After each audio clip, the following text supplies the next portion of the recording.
All right, my name is Rich Schmidt. I'm here with Andrew Davis. We're at Nicholson Library at Linfield College. It's July 25th, 2018. And Andrew will start you off by asking, why wine? Why wine? I've always been excited about wine. There was always a jug of really cheap wine in the fridge growing up, and while it never really excited me, it was always there. It was always a presence. And I think the game changer for me was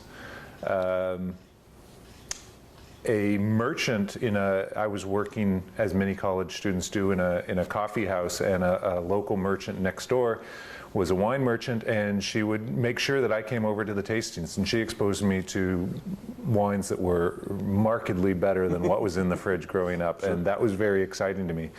I think more than that, even though, was that spurred the interest in quality wine, but what really grabbed me was on a trip to New Zealand, working on organic farms. At one point there was not much happening on the farm I was at, and the owner said, well, the next door neighbor needs some help picking his grapes, would you mind helping? And I jumped at the opportunity and said, sure. And then that winemaker said, my neighbor needs help with bottling. And then somebody else said, this other neighbor needs help with bird netting or something like that. And pretty soon I'd gotten to know all of the local winemakers, and it was just a wonderful group of people. They all seemed happy, and I thought, man, this is what I need to be doing. Sure.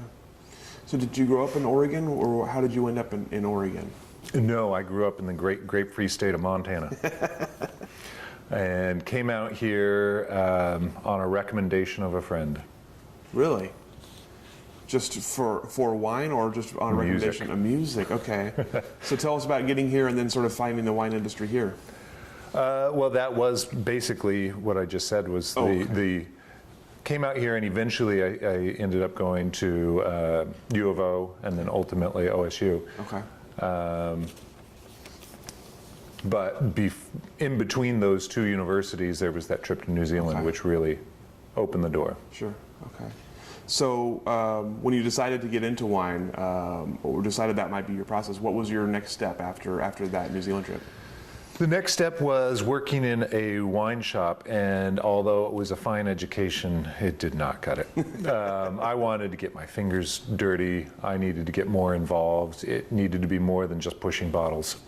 So at that point, I took the leap and went back to New Zealand to get a postgraduate degree in viticulture and enology from Lincoln University. And then you got into the Oregon wine industry at some point. So how did that happen?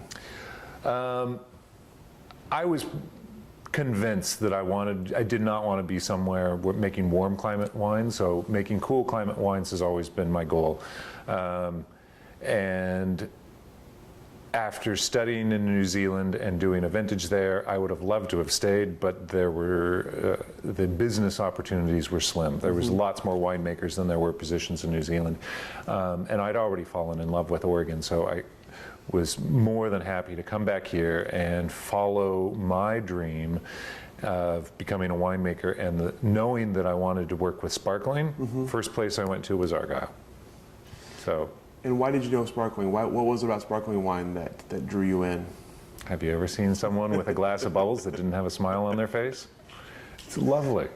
Not only is it so much fun, but it's also probably the most technical of wines to make. And for that, it was endlessly rewarding, endlessly challenging, exciting.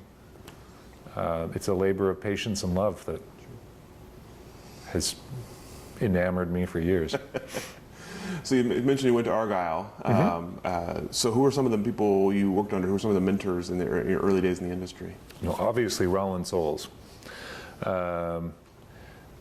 Funny first story is that I showed up fresh out of Lincoln in New Zealand. I'd had a little experience, but not much, but I had huge student debts. And so wanted to come in, hoping to come in to Argyle slightly higher than hose puller. So I went in, and at the time there was the winemaker there was, along with Roland Souls, was Willie Lunn, an Australian, and so I went in slacks and a nice shirt and fancy shoes to and my diploma to say that I've got the experience, I'm dedicated, I want to do this. And true to Australian form, he said, all right, well, job's yours. There's 100 barrels out there. If you go start washing them this very minute, the job's yours.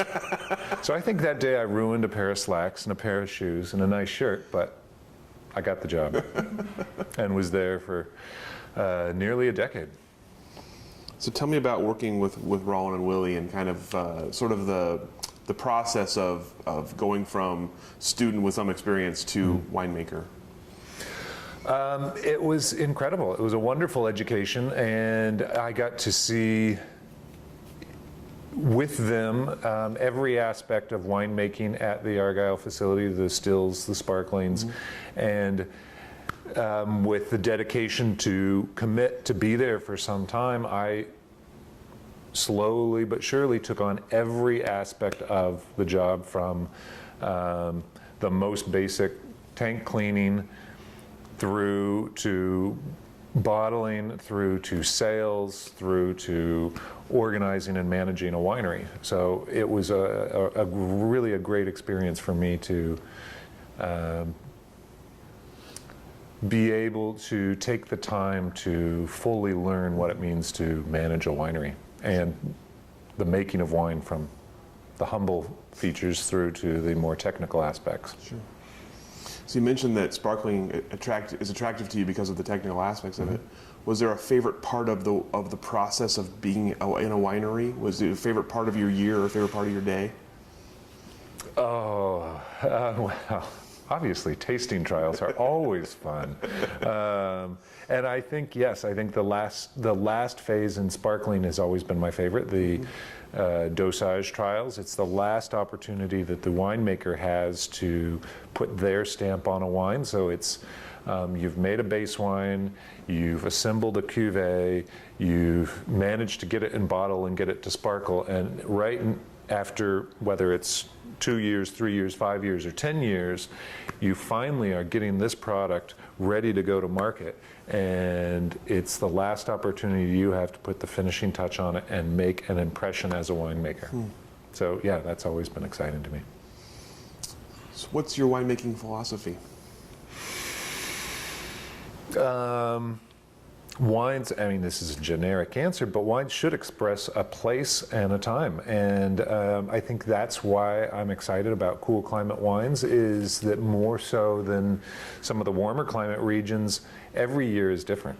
A warm year in Oregon makes a decidedly different wine than a cool year in Oregon. And the difference between a warm year and a cool year could be just one single vintage. One year you could have an exceedingly hot vintage and pick earlier than anything else, and another vintage you could be a month and a half later in your picking, whereas many wine regions in the world don't have that kind of swing, so we get very interesting wines. They're very different year to year, and it keeps it exciting and interesting. Sure. So for me, the philosophy there is to respect that and do no harm, but I am not necessarily dogmatic about maybe the natural wine movement or no additives. Keep it as try and retain the purity of the wine at all costs. Does your philosophy change when it comes to sparkling wine, since you're doing much more to the wine than just sort of leaving it? With the processes, does that change your philosophy, or are you still trying to be as... A little bit. By necessity, there are some interventions that you have to make. It's very, very difficult to do native ferments during a secondary fermentation, just because you need something that's uniquely equipped to handle the difficulties involved in a secondary fermentation. So for me, it's not really possible to do a native ferment secondary. It's also, you're almost forced by the nature of the wine to have to sterile filter, and you have to be very much more analytical in making sure that you are cold stabilized than you maybe are with still wines. So there is a little bit more intervention, and to make a great wine, I'm very okay with that. So eventually became the winemaker at Argyle. Why did you leave? What happened next? Like I said, I'd been there for a number of years. I got there in 2003. I bottled the warm year 2002s. I saw the 2003 vintage come and go. I was there as the 2004 vintage came on, and it was exceedingly hot at the beginning of the 2004 vintage. And I kept wondering what this cool climate was that people were talking about. So I had the opportunity to take on a good position in Ontario, Canada. So did that for 2 years and realized the error of my ways and came back. And at about that time, there was a little bit of a transition going on at Argyle. And so I was able to come back in, thankfully. Both Willie and Rollin were eager to have me back, and I was able to slide back into a more winemaking position than I had before. But I knew that eventually Argyle was on a path to growing larger and larger, and I wanted to work on something a little smaller eventually. So I wanted to take, after 7 years there, I wanted to take on something a little bit more smaller scale and a little bit more personal. So that was my rationale for jumping ship. And you came up at that point with Radiant. I did. I jumped ship before I fully figured out what I was doing.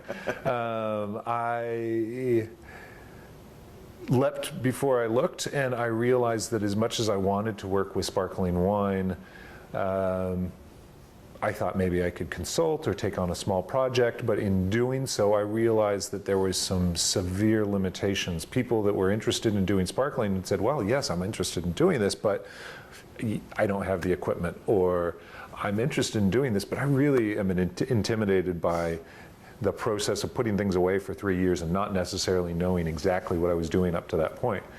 And while I could talk them through the latter one, not having the equipment was a real obstacle. And I saw that that was going to be the biggest obstacle for the industry, and started thinking about why was there only a handful of producers in Oregon. I mean, for countless years, we'd been talking about cool climate. We've been preaching that gospel that we are cool climate here in the Willamette, and what's more cool climate than sparkling? And we'd already proven that exceptional sparkling wines could be made here. Why weren't more people doing it? And I realized that those pitfalls were somewhat a lack of expertise, but that was easily managed. It was the lack of equipment. And if you were a producer that was looking to produce, say, under 2,000 or 3,000 cases, the purchase of that equipment really didn't pencil out with the bean counters. And so it was too onerous to overcome that hurdle and try and make money at it at the same time for producers. So either they were doing it very, very small scale where everything was done by hand, or they weren't doing it, and I wanted to see that rectified. So you said you kind of leapt before you looked. So you had this kind of a base of an idea. How did it come to fruition? How did you kind of flesh it out? Well, that was it. I wanted to work with sparkling. I wanted to see more. I knew we had the potential, but how to make that happen, I wasn't sure. And as I started talking to people and started to more fully realize the obstacles there, I realized that if this was going to happen, I just needed to take that leap of faith that there was enough people out there that really wanted to make sparkling that if you build it, they will come. So thankfully, with the help of a very good local bank that believed in what I was doing, I was able to purchase the equipment and hope that they would come. And so when you say they will come, how exactly does it work? How do you sell what you have to people, and how does the process work in terms of your role in making wine? It was a simple idea, and it's an idea that's been, I'm not inventing anything here, it's been done. If you look towards Champagne, sort of our closest analog would be the grower champagne movement in Champagne, where many of the producers whose families for generations had been growing grapes and then selling them to the larger houses had decided either to hold some back or stop selling to the bigger houses entirely so that it can make their own wine, where they're making wine not from many, many, many lots, but quite often from 1 or 2 parcels that they own. And they were facing the same challenges where at a few hundred to maybe a couple thousand cases, the concept of trying to buy all of that equipment, even though they own the vineyards, even trying to buy all that equipment themselves was onerous. So what happens there is, while all of the grand marks obviously have their own equipment, the smaller producers work together, and each commune, each village, or each region has somebody that can get the wine to bottle and then disgorge it down the road for them. And I thought that that was a wonderful idea and something that needed to happen here.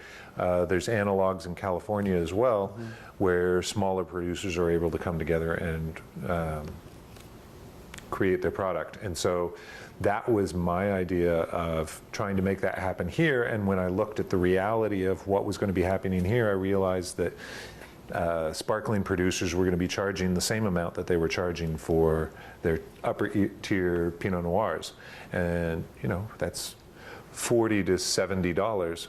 That puts it in the same realm as grower champagne or Grand Mark champagne. And when you're charging that, you need to be providing a comparable quality level. And so the thought process there was, okay, if that's going to be the case, what I need to do is ensure that all the producers can hit that mark. So giving them the right advice to not stumble over any of the easy obstacles, the easy mistakes that can be made, make sure that none of them make those easy mistakes so that the wine comes out excellent every time. But also, the first big thing that I realized is that they didn't want to be sloshing wine around between them and me. What needed to happen is, as much as I was loath to become a mobile bottler, I needed to go out to them. So each producer can make their own base wine in their own cellars, keep it as immaculate as they can there, and then instead of having to then truck it off to somewhere else, pump it, slosh it, I show up there and they can keep it in their own cellars so that it maintains the highest quality. Sure. So tell me a little bit about, I'm just curious about sort of, once you decided mobile was the way you had to go, tell me about the setup for that and kind of how you were thinking in terms of logistically. Like I said, I didn't want to do this, so I made it as stupidly simple as possible, which meant 2 machines, a bottle filler and a crown capper. And as simple as that seems, it was not possible before for a couple of reasons. Most of the bottling lines did not have crown caps, and that's how sparkling is finished prior to disgorging the yeast. When it's going through its secondary fermentation and aging, it's finished with a crown cap. So having that available was somewhat unique. The other idea was that most of these bottling lines really do not want live culture put through their system. They want everything going in there to be sterile so that the next client on also gets sterile bottling. In my case, everything is just the opposite of that. It's been inoculated, there is live yeast, so my equipment is somewhat unique in that I'm constantly putting live culture through it. It means a higher degree of sterilization and prep before bottling, but that does set it apart. Sure. And so that's the first step, and that it's because it's so simple, it's a relatively small thing. I was able to get into tighter spaces than the bigger bottling trucks were. It's very convenient and it's easy for me to pull around. So tell me about the reaction of people as you were kind of broaching this idea to wineries and winemakers and how you grew the business. Thankfully, I had been in the business for many years, knew the winemakers. Most of them, a number of them had come and approached me earlier with interest, so I knew that there was some interest there, so it was a matter of reaching out and talking to the people I already knew. With that, they had the assurance, they knew who I was and what I'd done and that I wasn't going to screw up their wine, so that was an easy transition, that the knowledge of who they were going to be working with was already there. And at least for a number of them, I knew that there was interest. So it was just, okay, we can do this now. Would you like to? Sure. And so it was a real easy sell. It wasn't like there was someone new to the Valley coming in and trying to promote something new. It was someone that they already knew, trying to shepherd them along with something they already wanted to do, just didn't have the ability to do. So in 2013, I had a small group of people. It took me longer, obviously.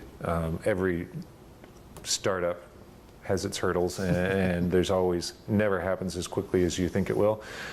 So we were sort of late to the game, but I still had, I think, 8 producers in 2013, and it was from them that word of mouth grew quickly, and I had hoped that I could get, I don't know, 10 to 15 producers in 5 years to the tune of maybe 10,000 cases being produced, and that would be enough for me to realize enough profit to stay in business. And that was my goal. By the second year, I had already exceeded that and was well on my way to growing larger than that. So I think that speaks to the desire of the Valley to be making bubbles. Yeah. So that was kind of, it was a soft start. I had had a few people in mind. They had interest already. I wasn't selling them anything new. It was just letting them do what they wanted to do. And that was the goal. I'm not here to put my thumbprint on wines. It's just to facilitate others to make great wines. Sure. So obviously there's no coincidence that the rise of your business is also the rise of Oregon sparkling wine, which is booming right now. Why is sparkling wine good for the Oregon wine brand? Again, coming back to the notion that we've been preaching this cool climate wines for a long time, and we've kind of settled down on one red, Pinot Noir,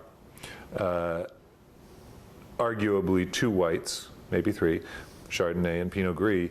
But when you have 2 of those champagne varietals already in your book, it makes sense to expand. And if you want to grow beyond a couple still wines, it just makes sense when you're in a region that can do it so well to incorporate it. Sure. So I think it's been a long time coming, and people have played with sparkling. They just haven't been able to get fully into it because of the hurdles and obstacles. Since the earliest days of the Oregon wine industry, there's been bubbles. Arterbury Marsh made sparkling in the late 80s, I believe. Rob Stewart has been making it for 20 years. It's been around. Kramer Vineyards have been making bubbles, but they've all quietly been on the side. They haven't really been able to get into the spotlight. And I think that if what's happening now is critical mass. I mean, Argyle and Soder have been doing an excellent job with their sparklings, but when it's only 1 or 2 brands, you don't build an industry around it. People don't globally say, oh my God, that Oregon sparkling is great. They might note the exceptions, but they, as a general notion, they aren't recognizing the region for sparkling, and it takes a certain number of producers making quality products to then be recognized, and that's really what I wanted to see. I believe that we have the potential to make world-class sparkling wine here in Oregon. I think that if you look around the globe, you've got an old world icon and a new world icon equivalent, stylistically different, but at a same quality point. If you think of Bordeaux, that's an icon for Cabernet that in the New World might be the equivalent of Napa Cabernet. Yes, they're 2 very different beasts, but they are comparable in quality, if not necessarily style. When you think of Burgundy in the Old World, in the New World, you've got probably Oregon as the New World icon. With sparkling, there is no New World icon. You have Champagne. And every region in the world that grows makes bubbles to some degree. But none of them have necessarily met that quality that you see coming out of Champagne. And I truly believe that in time, Oregon can do that. We can't do it overnight. It's got to start somewhere, and I think that that's what's happening. We've laid the groundwork with the pioneers, and now this is sort of that second wave coming on, building diversity, building exposure, and my goal would be that in 20, 30, 40 years, when people are thinking sparkling for a great event, they don't necessarily reach for champagne. They think, oh, champagne's great, but I prefer Oregon. That day isn't here yet, but I think it could come. Sure. I'd like it to come. Of course. It would be great. Speaking of champagne, I'm curious about and you may not have a lot of expertise in this, but I'm curious about sort of the marketing of sparkling wine without being able to call it champagne. I'm curious if there's a knowledge gap there among drinkers of sparkling wine to know that it's the same thing as champagne, just from a different region, or if there's an issue there, or if people pretty much know it's the same thing. There is a little bit of a knowledge gap, and that is a challenge. I think that's changing. I think that more and more people are realizing that Chablis is not just generic white wine, it's actually wine from a place. Mm-hmm. It represents a place, and that same knowledge is a little bit further behind maybe with sparkling and champagne, but it's a testament to how well they've marketed their product. It's ubiquitous, the name says something, and sparkling wine doesn't have that cachet quite yet. Sure. Just the name sparkling wine.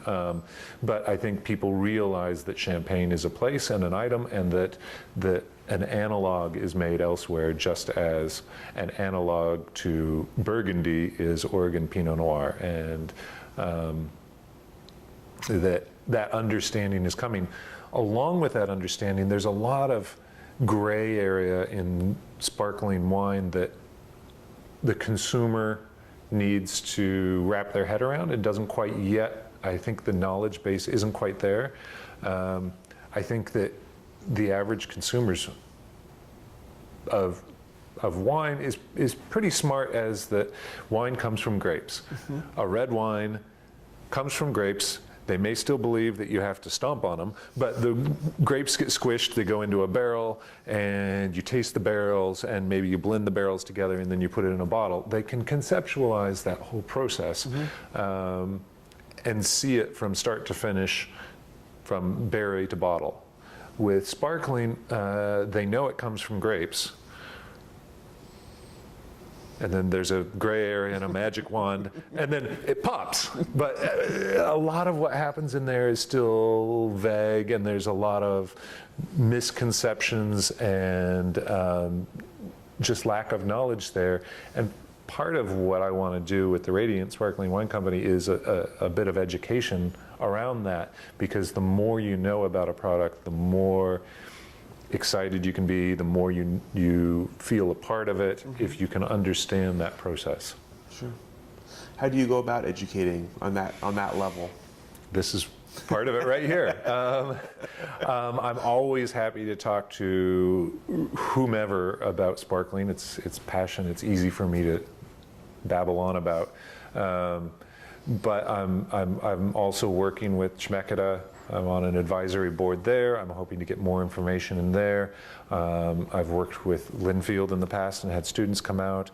I'm always happy to have my clients, and what's been really interesting is having my clients bring their staff in, mm-hmm. because even though they're making it, maybe folks not outside of the production realm don't fully know the process. So we'll get tasting room staff in when we're disgorging wine. We'll have them in and show them the whole process, and a light bulb goes off. They see it, they understand it, they're able to get more excited about it, they're able to sell it better, and they're able to share that passion and knowledge to all the people that come into their tasting rooms. I have to admit that when I first saw how sparkling wine was made, that was kind of the reaction I had. Was like, wow, this is so cool. It's like it does make it better somehow, like to know to see the process, see how much labor goes into it, mm-hmm. how many cool steps there are. And mm-hmm. I agree. So what's the future for Radiant then? What do you hope to, you said you've already kind of exceeded your early goals, so is this a long-term project for you now, or do you seeing a change in what you're going to do? Absolutely, it's a long-term project for me. It's going to go on. It's certainly got legs. There's passion in the community. I think that now, 5 years in, the word is out of what I'm doing. So those producers that wanted to be making sparkling, I think pretty much are. And it's not for everyone. It is more labor intensive. It is more technical. It is costly up front. There's a lot of cons against making sparkling, but it's a very exciting product and people are very passionate about it, so there are producers. I don't think every one of the hundreds of wineries in the Willamette are going to start making sparkling, but those that would like to pretty much are on board. So I think that I'm going to see natural and incremental and organic growth as these producers sort of ramp up, and maybe there'll be the odd new producer that wants to come in and make nothing but bubbles. I welcome that. I think that the same way that we had the French come in and somewhat validated our production of Pinot Noir in the valley, it would be great if the Champenoise came in and did a similar project to Maine Drouet. That would be wonderful and very exciting. I don't think it's necessary, but I think at some level it certainly would validate the industry. Aside from that and seeing that natural growth, I hope to continue to support all of the clients I work with and see them succeed and grow naturally. If there are other directions that Radiant could take, and maybe that'll happen, but right now I'm content and happy to watch everyone succeed with their programs. Sure. Talking about sparkling wine, you talked about kind of the growth in the valley and what you sort of see happening there. Do you see a similar growth happening throughout the country? Is this going to be a new kind of boom of sparkling wine production and consumption, or is Oregon going to kind of be the standout there? Of course Oregon's going to be the standout. No, I do. I think that there is an increase in production globally, nationally, regionally, all of those, just because consumer demand is there. Where there is consumer demand, there's production. Can every region and area make it equally well? Absolutely not. Is Walla Walla exceptional sparkling production area? No. Is Southern California? No. There's something inherent in sparkling that is about cool climate, and if you don't have it, you're never going to make that world-class wine.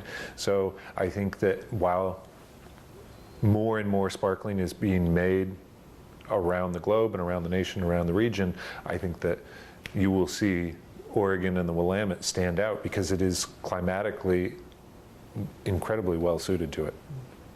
So we're probably, while the press is coming up on sparkling in general, it's a great time to be making in Oregon because that's where the quality is going to be coming from. Sure. So to you, what makes the Oregon industry special? What makes the Oregon wine industry stand out? I think you've heard this before in other interviews, but it's the camaraderie of the industry and the ability to work together that has made it succeed. As you know, we are a drop in the bucket compared to our neighbors to the north and to the south, yet we have a commanding presence in the marketplace.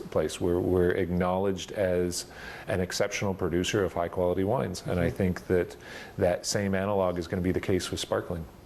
As the market share grows, there's going to be more producers, and they are already working to help one another to succeed. Sure. So you kind of talked about a little bit about what you see and you hope in the future of sort of Oregon sparkling wine on par with Champagne. Mm-hmm. And what else do you see happening in the Oregon wine industry kind of in general in the next, say, 10 to 20 years? I think it's more of the same. We'll see a natural and organic growth. We're seeing interest from outside coming in as land prices are more affordable here still than other regions. So people are able to see that they're able to make incredible quality wines at more reasonable prices. So that's attracting both investors and new startups.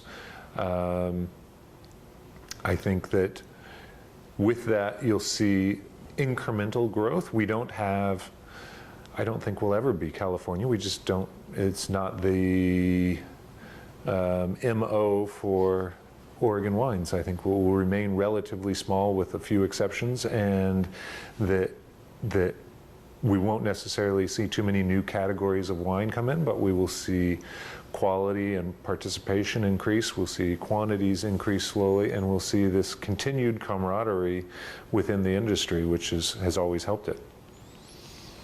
What are some of the challenges you see on the horizon for Oregon wine, or for winemaking in general? I think that we're making a lot of wine now nationally, and relatively speaking locally, with so many new producers. The problem is not making great wine, it's going to be selling great wine. I think as new regions in the world are riding this wave of increased wine consumption, there will be a time when that plateaus off or even dips a little to another beverage. And when that happens, it's going to be very difficult. Everyone is making more and more and more wine, and selling that more and more wine is going to be the big challenge. I also think moving forward, climate. With us being a marginal area, we've got room to absorb a little bit of increased heat, but it will change the way we grow and the way the wines we make with increasing global climate change. What advice would you have for someone who wants to join the Oregon wine industry? Jump in, but know that it's a crowded market as is, and that there will be, the biggest challenge will be selling that wine. The help is there, the knowledge is there to make great wine, the vineyards are there, the grapes are there. It's a matter of getting that wine out. It's a crowded marketplace, and it's getting more and more crowded every day. So that's all the questions that I have for you. Is there anything else I should have asked you? Anything else you'd like to mention here at the end? Open forum.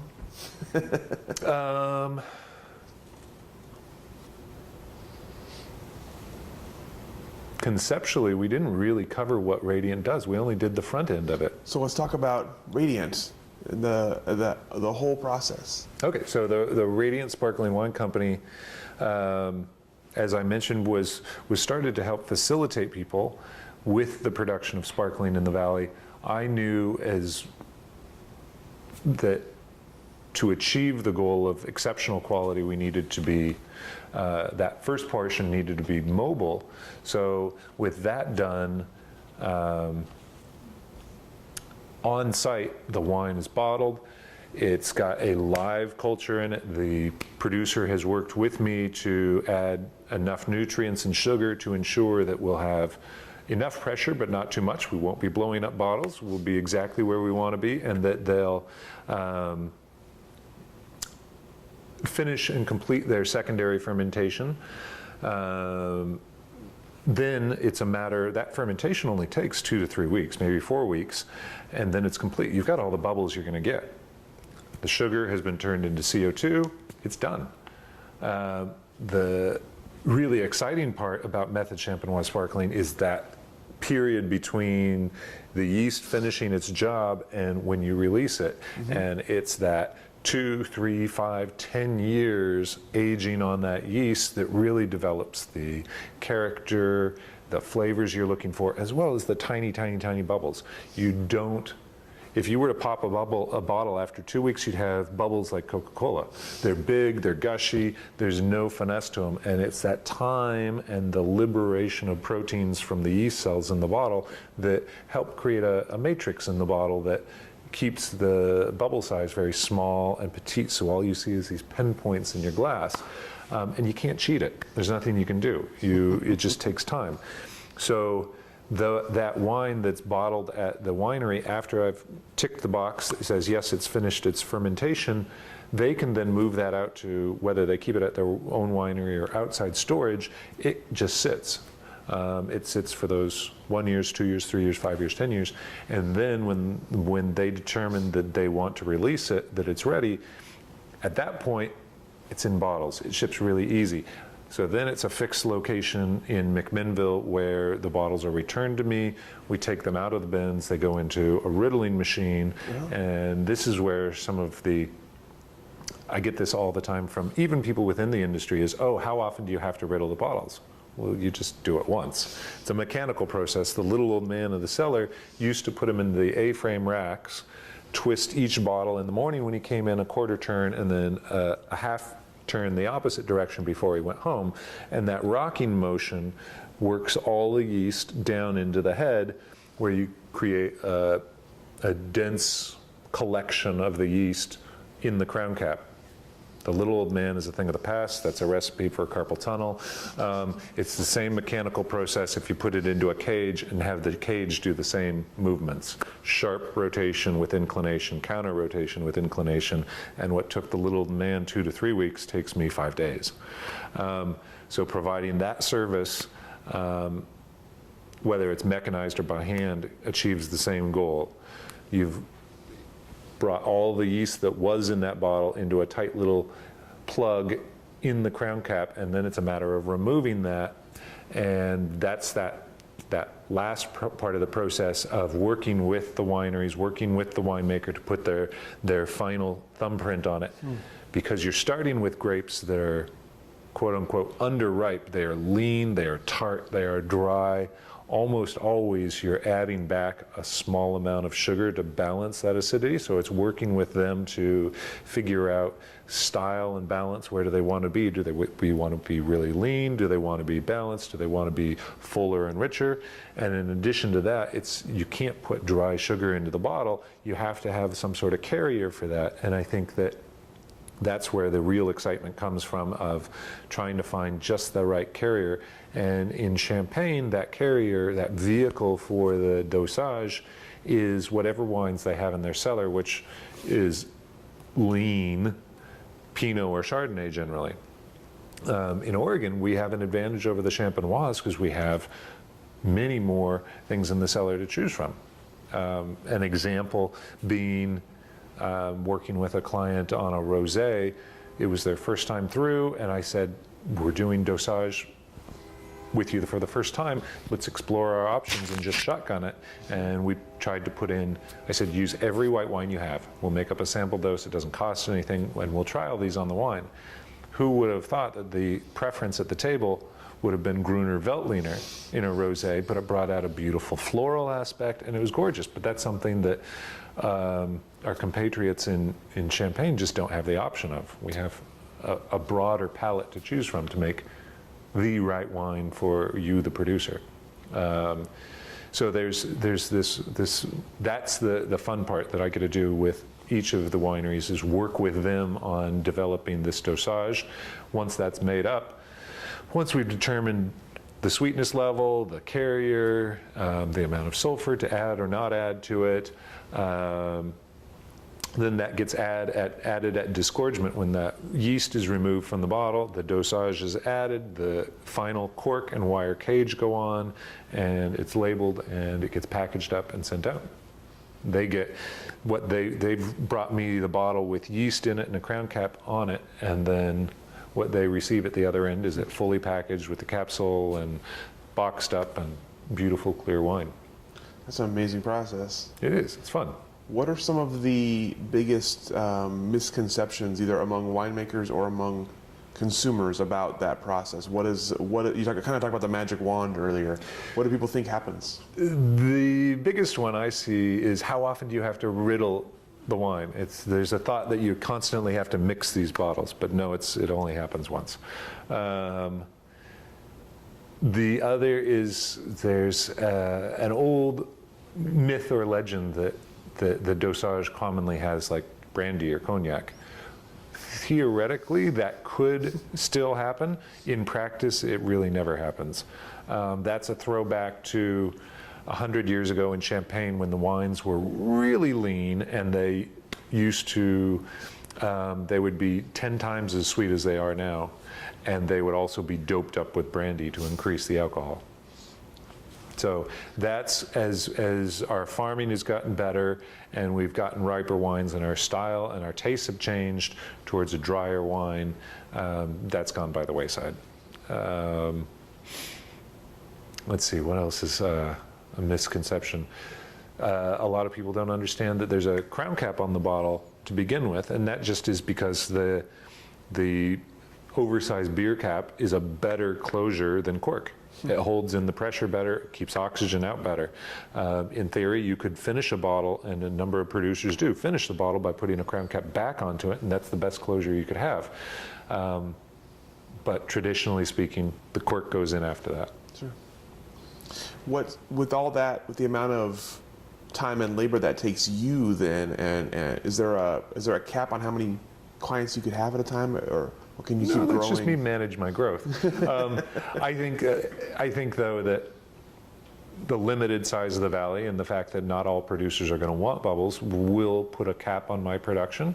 I think that we're nearly there now, and I'm seeing a few more interested parties, but those, like I said before, those that are excited about sparkling and want to get in pretty much have gotten in. I expect to see a few grow potentially, and that would be a dream of mine, is that someone was so successful with their program that they say that they no longer need my services, they're ready to do it all in-house. That would mean that I succeeded. Sure, I would lose a great client, but that would mean that I succeeded. Sure. Kind of like sparkling wine training wheels kind of thing. Yeah. Right. And even for producers that find great success with their wines, they may not come to a production level where it makes sense to purchase their own equipment. And even if some producers grow to a level where it might financially make sense for them to buy their own equipment, it might be easier to remain with me, because even if they can afford the equipment, it's a matter of operating, it's a matter of floor space. One thing that all wineries always have in a shortage of is floor space, so some of the equipment takes up a lot of floor space. Sure. So yeah, I think that would be a mark of my success, is if I see people going off on their own. Sure. Is there any other kind of similar analog job in the industry to yours, like the specialization in one part of wine that you can see like a growth in? Will the other people who kind of find that little niche? We've seen that in mobile bottling. There was very few when I started in the industry, and now there's at least 4 on the road now. And the same way with mobile cross-flow filtration. That was unheard of early on, and when I arrived in the industry, even, which wasn't that long ago. And now it's almost ubiquitous. And I think, what's the next big thing? Well, if I knew that, I'd be rich. But I think that there is still more opportunity out there. What will it be? I don't know. Sure. I think that between mobile cross-flow filtration, mobile bottling, and the ability to do sparkling wine through all of the processes is pretty unique, and has allowed growth within the industry and a higher quality wine to be coming out of the industry. Sure. All right. Anything else? I think that's it. Root for Brute. I have a question. Shoot. So, I mean, obviously your passion is for the sparkling wine, but do you have any thoughts of returning and making your own wine under your own label? Not entirely. As much as I love making wine, I dislike selling wine. So this setup that I have now feeds my curiosity and feeds my excitement about making wine, especially since early on I had one client that caught me in a moment of weakness, and I actually make their wine start to finish. So that's where I get to wear the winemaker's hat still. So I choose the vineyards, I choose how it's made. They've been very generous and given me carte blanche as far as anything I want to do, their caveat was make it exceptional. So that keeps my creativity and my winemaking excitement up, and I don't have to sell or market it. So as long as I'm creatively compelled with this brand, then I will stick with it and not create one of my own. Well, thank you very much for your time and for your answers and everything. Been a pleasure.